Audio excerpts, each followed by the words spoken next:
This is what we are here at Natrax for, the AMG A45S. And by S, we mean more of everything. More power, more torque. There is a trick differential at the rear with a couple of clutch packs. And at the Natrax, we are reduced to essentially experiencing only the high-speed stuff. So there's a great oval that we are going to go around, try and max it out. And unfortunately, the dynamic handling test is not available. So now it's almost time to get behind the wheel. We are going to meet you in the car trackside and tell you exactly how this feels while going absolutely full pelt.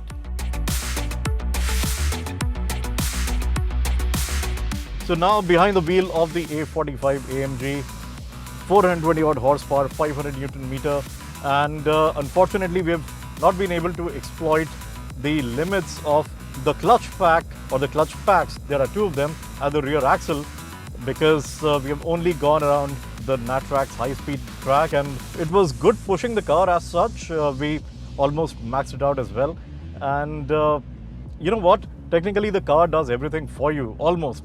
You only have to be very gentle with the steering feedback, because if you're violent, then it is going to be really, really bad.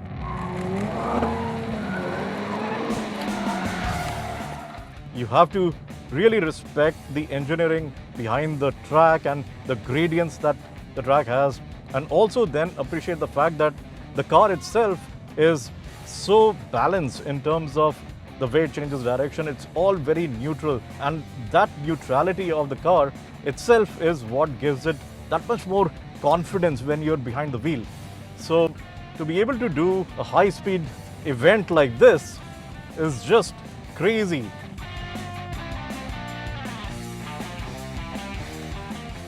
And even when you're on this banking, you just have to be one with the car, and you don't fight the angle at all. Don't try and correct yourself.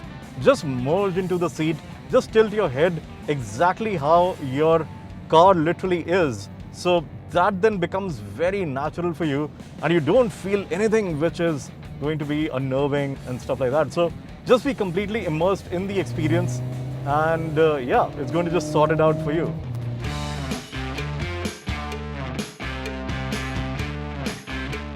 Can't really tell you anything about how the car behaves around corners, because we have technically not had any corners at all. It's just been one left-handed oval, and I really, really wish at this point that we had the dynamic track or the track to test the dynamic capabilities of the car.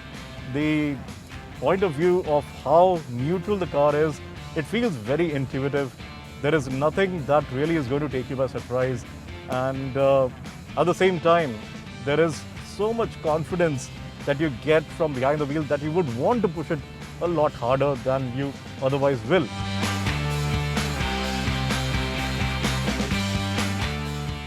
And the surge from the engine is also extremely pleasant. You don't feel the jerkiness, you don't feel that it is going to throw you completely unawares, and it is something that gains pace in a very linear fashion. And that twin scroll turbocharged engine is absolutely amazing. I would have really liked the exhaust to be a little bit more barky. And you know what, when it comes to the exhaust tips, those 4 exhaust tips that you see at the back, they are fake. The active exhausts are only 2, so 1 at each corner.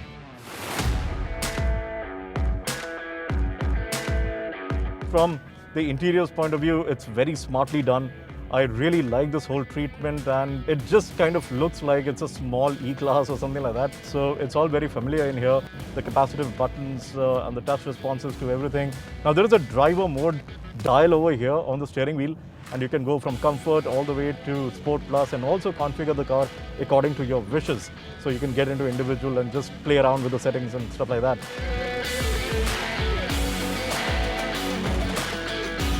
Had it been on a proper dynamic course, proper track with curves and fast chicanes and stuff like that.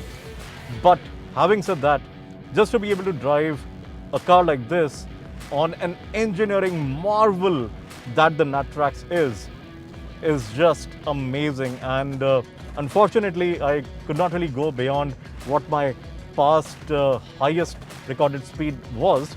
But I doubt that this car would have been able to achieve it. The top speed on this one, people are saying it's between 278 to 280. We touched about 275.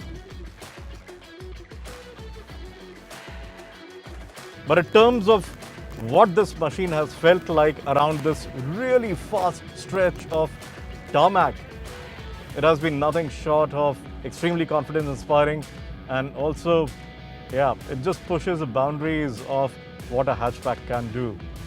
The most powerful 4-cylinder motor in a hatchback, and this exercise of going full pelt around an oval, this was a very nice, pure way of putting it to justice.